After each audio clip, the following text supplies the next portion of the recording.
Tshegohacho, I understand the service is underway. How's it going? Absolutely. Good morning, Erin, and Merry Christmas to you. So yes, the service is underway. We do know that some of those that were left destitute and displaced after those terrible floods in Mamelodi, they have actually decided to join the service. There was also a little child that was baptized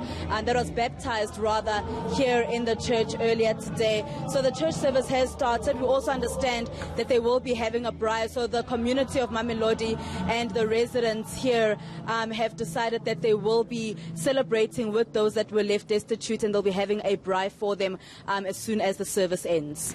Now, Tshegohacho, you've been on the story for a while, and it's over 400 people affected. You also reported on a woman who actually died at the shelter. What can you tell us about that?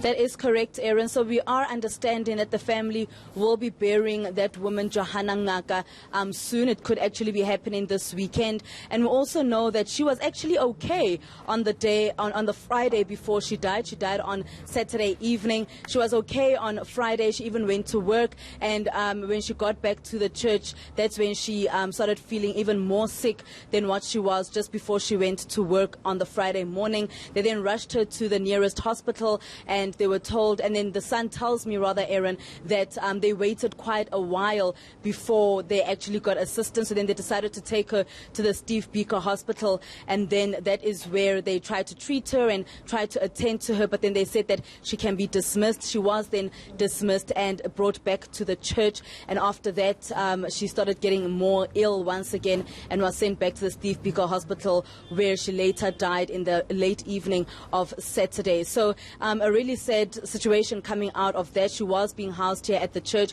As you mentioned, about 400 people were initially at the church, but when I spoke to the pastor, Pastor Tembelani Gentle, on Monday, he mentioned to me that there are about 290 people now that he's housing at the church. And as you know, Erin, we have been waiting for word from government, and we finally got that on Monday afternoon. Them saying that the Gauteng government, rather, saying that they will be housing, that they will be finding space. They found land, rather, for these residents, and this land should be available from about January. So, Tshegohacho, those 290 people still housed at that church, and what a fitting day to be covering the story, with it being Christmas as well. We've said it's going to be a rather bleak Christmas for those 290 or so people, but I know you've spoken about that upcoming braai, the rallying support of the community of Mamelodi. So what's the mood like on the ground?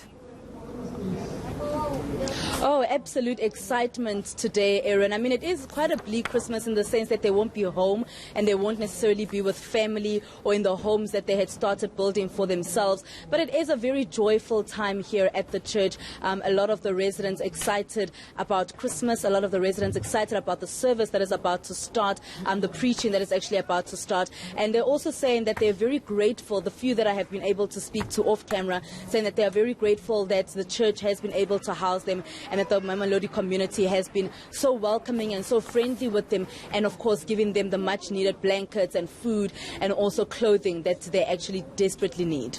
Tshegohacho Moagi there with the latest on those 290 people who are living in a church after devastating floods in Mamelodi.